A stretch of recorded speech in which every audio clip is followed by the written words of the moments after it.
So bring it on.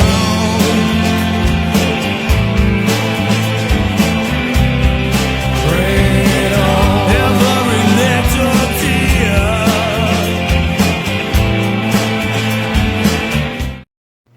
Fiona's cards are scattered like her flowers, lilies, stamens, petals, stems of her geometry starburst of stars and faces drifting apart, faces on hearts tinted pink, holding hands like Valentine lovers, or the moon smoking a cigar.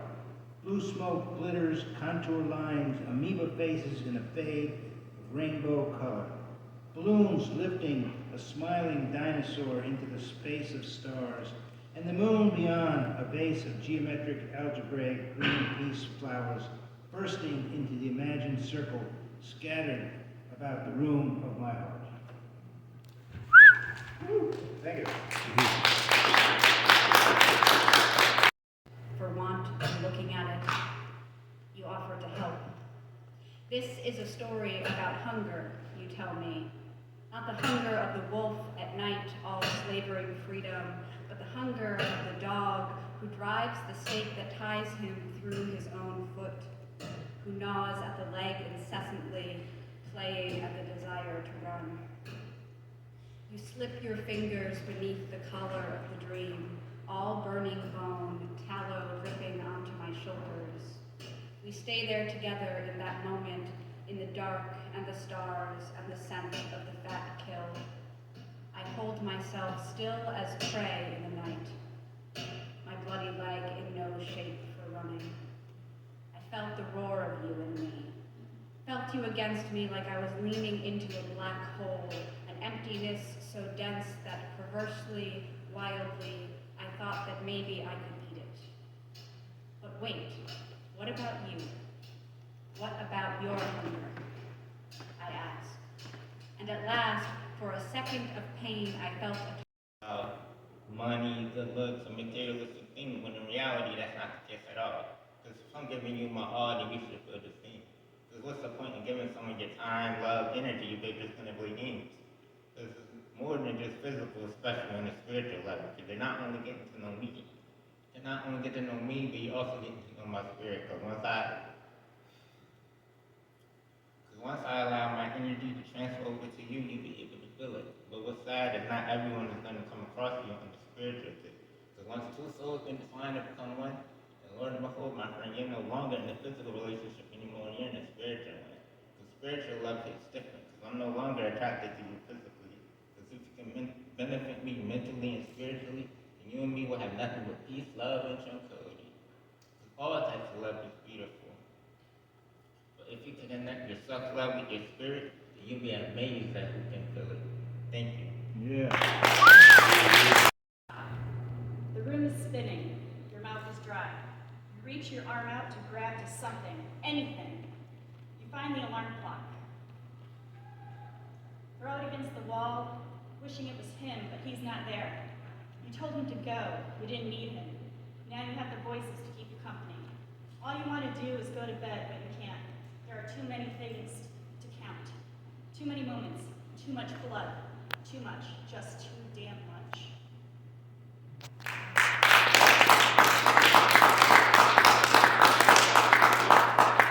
You're just standing there out in the wide open, no idea we have been role-playing this whole time. Fabricate the scene with your body that's a well-oiled machine. Mold the metal in my mouth. Grab your gears, cross them across my burning skin. How about you mangle me with those Viking hands? Lay me across your anvil. Let's forget the safe word. Put your maker's mark between my thighs. This is child's play. Let's show them how to blow glass. Let's put it all on the line, welded together with regrets, and then not feel bad about it. Yeah. Chilly and cold. He's been waiting in the rain for you to finish your entree. While Mr. Fate arrived by horse and Mrs. Tease is in her red robe. Oh, how they frolic on the couch. He whispers to her dirty prose. Now her dress is getting a little bit torn and she's biting on his earlobe. Mr. World is looking sharp. Tailored suit and the top hat. Entertaining Mrs. Fane, she arrived in an old velvet train. Looks like she's a divorcee again. Wearing her see-through black veil, she's sipping in a dark Irish ale. And the boss boy looks rather odd, lying flat, his face aghast, drinking mint-tea in his cot.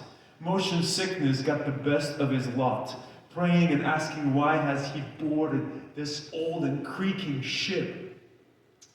And the waiter, Francis de la Mer, small moustache and manicured nails, had an affair with Chef Martin, but they broke up, since they couldn't agree about what goes on top of a tart, the raspberry or strawberry stuff. Oh, what a rump. And the only thing that Hangman likes is the jiggle of a bear's skin before his eyes. So burlesque dancers at the back wearing lace and titty hats, shaking hips and learning moves to the latest jazzy grooves.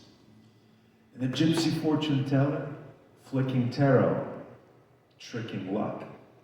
While in bed, she's full of lust. She's sleeping with a count. He keeps the dirt under his vest on everyone in this floating town. And under the deck, there's a blue god. Shiva is playing chess with Egyptian Thoth, and an argument lasting centuries long. Who is responsible for the word Om? Meanwhile, King Solomon, in his master suite, conjuring demons, and working all night on the next Broadway show hit, Cold. What will save the human race if not for sex, magic, and the crypto days? Oh, darn it, he yells. I can't improvise. What's for dessert, my friend, and the bowler hat? On our death ship to paradise. This one is titled Through the Flux of Things, Thrown into the Flux of Things. So here's how they go.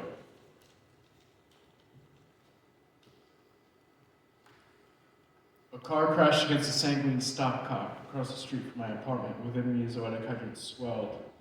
Water erupted from the hydrant, and 6 passersby out in the corner of Delaware in a second held their arms out under the open spigot and closed their eyes, blessed by mishap.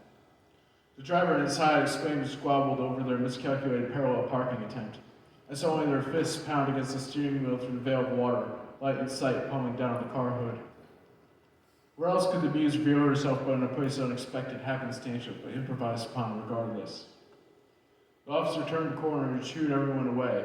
Move along now, nothing to see here. He squinted his eyes, blinked fast, and wrinkled his nose as he wrote a ticket, trying too hard not to squint in the light, with a small rainbow forming at the farthest reaching fronds of the spout. It was just too bright for him to reckon with. Winter time come by, and I must manage plumbing issues now. Bibcock broke. Summertime now is nothing but daydream. I'm in want of groceries. My sinuses are clogged, and I've yet to pay the heating bill. Inside it's cold, outside it's cold. There's no avoiding the fact it's mad brick all over upstate. Wherever I go around here, I'm catching someone's cold shoulder. My inspiration, she has left me 6 weeks past now, and I'm uncertain how to even fix the ongoing panic and clamor, panging against the inside of my skull. Sensing as though it all comes from outside, dry air cracks my lips, phrases screech and break brittle, words come out in trickles, fragments, sentences, clauses with no substance or value. And so I find myself laughing at nothing sometimes, nothing at all. Doubting my mental well-being, I entertain a Remgaudian thought, wondering if spring is just around the corner. So I laugh at my self-doubt, my circumstances, I snicker, I sneer, I snarl at notions of happiness. I laugh at my stomach, racked with pain, my sinuses, not knowing what divine dreams will happen upon while sleeping, and most certainly wonder if there is a medicine for this sort of malady. Happing on a sense of no faith. Bed, hauling our gentle cat onto it with me. She settled between our bodies with ease, began to knead the dough of my thigh without warning, and I let myself be molded by love. With her, it's easy. It's not about intimacy. I don't have to give a name to the way she chatters with my skin. Moments later, my human foot brushes your equally human foot, and my reflex is to recoil. I flinch at the warmth that passes from your improbable life to my own. None of this is a conscious choice, but it happens nonetheless. I'm grateful for your slumber. Relieved that we don't have to talk about anything, and that gratitude makes me feel worse. Oh, sweet thing. How I wish I could be your scratching post, your chewed up plaything, the blanket that you bury yourself in with only a nose poking out. How I wish I could touch you like I touch our elderly cat, without worrying whether I am too close to come all the way back to myself, as if I am a person worth coming back to at all. You are 18 and drunk for the first time in the bed of a pickup truck next to a girl you call your best friend, but whose mouth you love to watch move. You are cloudy from swigs of cheap vodka passed around a hormonal fire in the middle of a field, because that's where parties happen in upstate nowhere.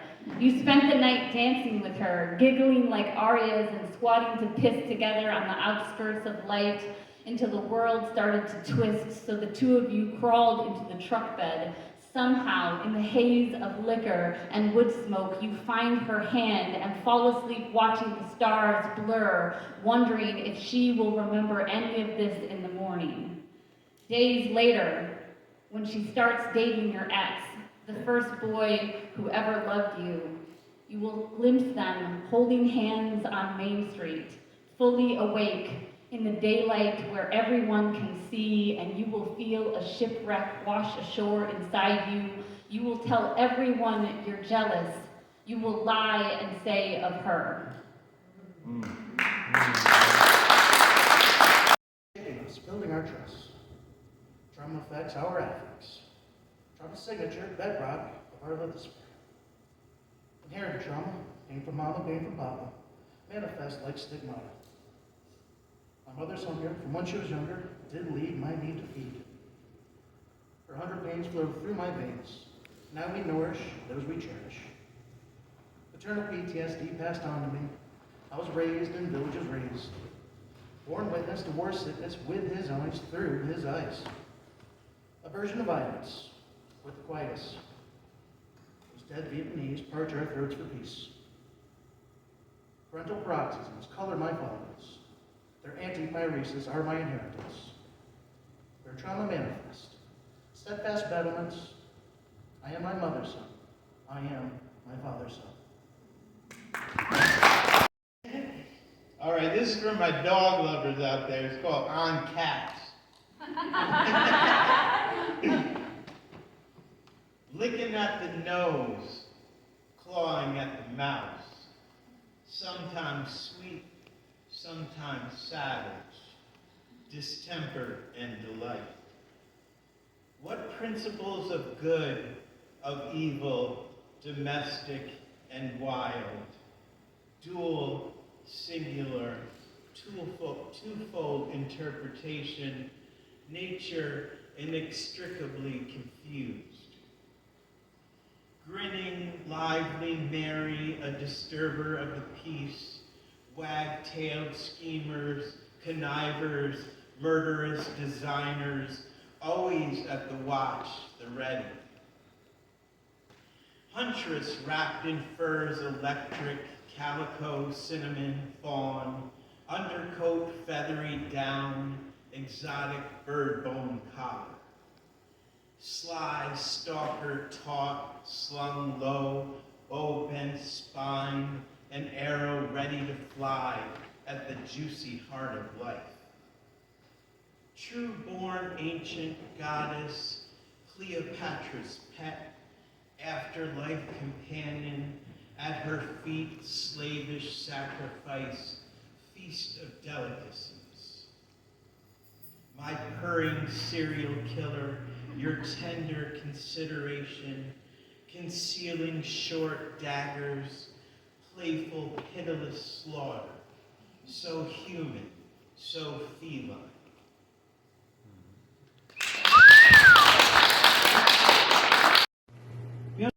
For want of looking at it. Money, good looks, and materialistic. The room is spinning. Your mouth. Chilly and cold. He's been waiting in the rain. This one is titled Through. For want of looking at it. Money, good looks, and materialistic. The room is spinning. chilly and cold. He's been waiting in the rain. This one is titled Through. For want of looking at it. Money, good looks, and materialistic. The room is spinning. Your mouth. Chilly and cold. He's been waiting in the rain. This one is titled Through.